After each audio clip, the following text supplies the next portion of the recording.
தம் கிருபை பெரிதல்லோ என் ஜீவனிலும் அதே இம்மட்டும் காத்ததுவே இன்னும் தேவை கிருபை தாருமே இன்னும் தேவை கிருபை தாருமே.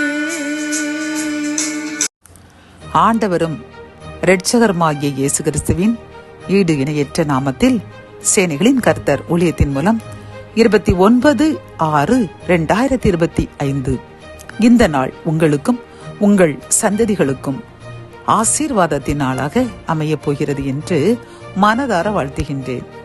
இன்று நாம் அறியவிருக்கும் கிருபையின் வார்த்தைகள் நீதிமொழிகள் 21 குதிரை யுத்த நாளுக்கு ஆயத்தமாக்கப்படும், ஜெயமோ கர்த்தரால் வரும்.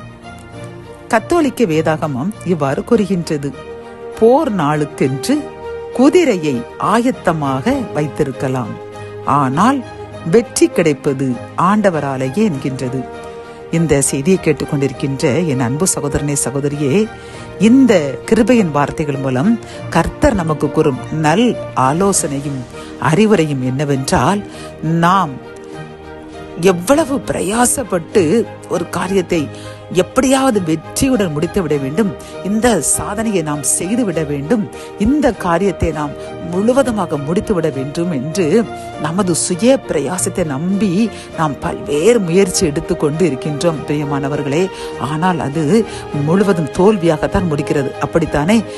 ஆனால் நாம் நம் முயற்சியை பாதியாக வைத்துவிட்டு முழுவதும் கர்த்தரிடத்தில் சரணடைந்து, அப்பா என்னால் ஒன்றுமே இல்லை, நீர் தந்த இந்த ஞானத்தை வைத்து உமது கிருபையால் இதை செய்து முடிக்க எனக்கு பலன் தாங்கப்பா என்று அவரிடம் கெஞ்சி மன்றாடி அவரை முன்னிறுத்தி நாம் அந்த காரியத்தை செய்யும் பொழுதுதான் பிரியமானவர்களே அது முழுவதும் வெற்றியாக நமக்கு முடியும். இது நாம் அனைவரும் அறிந்திருப்போம். சில நேரங்களில் நாம் ஜெபிக்காமல் நமது சுய விருப்பத்தின்படி சில காரியங்களில் ஈடுபட்டு தோல்வியை சந்தித்திருப்போம், அப்படித்தானே? இதில் தான் யுத்த நாளுக்காக குதிரையை 1000 கோடி குதிரைகளை வைத்திருந்தாலும் ஜெயம் வருவது கர்த்தராலேயே தான்.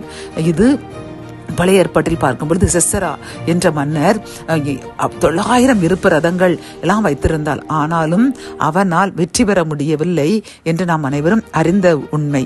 இதே போன்றுதான் நாமும் எந்த முயற்சியும் நம்முடைய மன விருப்பத்தின்படி நம்முடைய ஆசை நிறைவேற்றுவதற்காக நாம் எடுப்பதில் தோல்வி அடைந்துவிடும். ஆகவே கர்த்தரிடத்தில் ஆலோசனை கேட்டு அவர் விருப்பப்படி, கர்த்தருக்கு இது சித்தமா, நாம் விருப்பப்படுகின்றோம், ஆனால் இது கர்த்தருடைய சித்தமா இருந்தால் மட்டுமே நமக்கு கிடைக்க வேண்டும் என்று ஜெபத்துடன் நாம் கர்த்தருடைய ஆலோசனையுடன் எந்த காரியத்தை செய்தாலும் அதில் தான் வெற்றி கிடைக்கும் பிரியமானவர்களே. நாம் சுய பிரயாசத்தில் தோல்வியடைந்து விடுவோம். ஆகவே இன்றிலிருந்து எந்த காரியம் செய்தாலும் அதை நாம் கர்த்தரிடத்தில் வைத்து இது செய்ய போகின்றேன், இது உமக்கு பிரியமாக இருந்தால் அதை செய்து தாங்க என்று கர்த்தரிடத்தில் சரணடைந்து அந்த காரியத்தை ஒப்பு கொடுத்து நாம் ஜெபித்து அந்த முயற்சியை ஈடுபட்டோம் என்றால், கர்த்தருக்கு சித்தமில்லை என்றால் அவர் அதை தடுத்து நிறுத்தி விடுவார். சித்தமானால் நமக்கு நாம் நினைத்ததை விட பல்வேறு மடங்கு வெற்றியை தந்து நம்மையும் நம் சந்ததியும் உயர்த்துவார். ஜபம். என் அன்பு தகப்பனே, இந்த கிருபையின் வார்த்தைகள் மூலமாக அப்பா நாங்கள் எவ்வளவுதான் முயற்சி செய்தாலும் நீர் நினைத்தால் மட்டுமே வெற்றி கிடைக்கும், அல்லது நாங்கள் தோற்று விடுவோம் என்று கூறின கிருபையின் வார்த்தைக்காக நன்றியப்பா.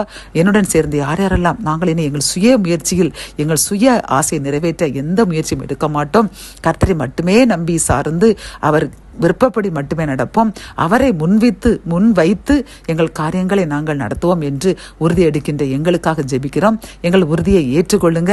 எப்பொழுதும் உமக்கு பிரியமாய் நடந்து ஜெயத்தை உம்மால் பெற்றுக்கொள்ள பலன் தாங்க. மீட்பர் இயேசுவின் நாமத்தில் ஜெபிக்கிறோம் நல்ல பிதாவே, ஆமென்.